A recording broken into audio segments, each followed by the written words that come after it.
সিরিয়ার president Bashar আল আসাদের পতন হয়েছে বিদ্রোহীদের হাতে। মাত্র অল্প কয়েক দিনের মধ্যে সিরিয়ার গুরুত্বপূর্ণ শহরগুলো দখলে নেয় বিদ্রোহী যোদ্ধারা। সবশেষ রাজধানী দামেস্ক বিদ্রোহীরা দখলে নিলে আসাদের ২৪ বছরের শাসনের অবসান ঘটে।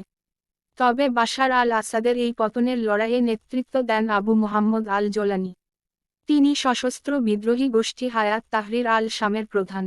এই গোষ্ঠীটি সম্প্রতি সিরিয়ায় বড় সশস্ত্র গোষ্ঠী হিসেবে আত্মপ্রকাশ করে।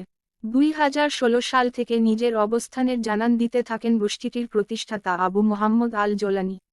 একই সঙ্গে সিরিয়াকে বাশার আল আসাদের হাত থেকে মুক্তি করতে এইচটিএসকে বিশ্বাসযোগ্য করে তুলতে কাজ করেন। ১৯৮২ সালে তিনি সৌদি আরবের রিয়াদে জন্মগ্রহণ করেন। তার বাবা সেখানে পেট্রোলিয়াম প্রকৌশলী হিসেবে কাজ করতেন।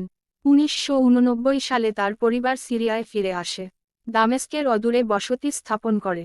২০০৬ সালে জোলানি যুক্তরাষ্ট্রের সেনাদের হাতে গ্রেফতার হন, ৫ বছর আটক থাকেন। ২০১১ সালে সিরিয়ার গৃহযুদ্ধের সময় জোলানি ছাড়া পান। শুরুর দিকে আল কায়েদার সঙ্গে যুক্ত থাকলেও তিনি তথাকথিত আল কায়েদা নেতাদের মতো পাগড়ি পরতেন না, বরং বেশিরভাগ সময়ই সামরিক পোশাক পরতে পছন্দ করেন। ২০১৬ সালে আল কায়েদার সঙ্গে সম্পর্ক ছিন্ন করার পর জোলানি নিজেকে একজন আরও মধ্যপন্থী নেতা হিসেবে উপস্থাপন করার চেষ্টা করেছেন। তবে তিনি এখনও বিশ্লেষক এবং পশ্চিমা সরকারগুলোর সন্দেহ দূর করতে পারেননি। তাদের অনেকেই এখনও এইচটিএসকে সন্ত্রাসী সংগঠন হিসেবে মনে করেন। আল শাম ২০১৭ সালে সিরিয়ান সালভেশন প্রতিষ্ঠা করে।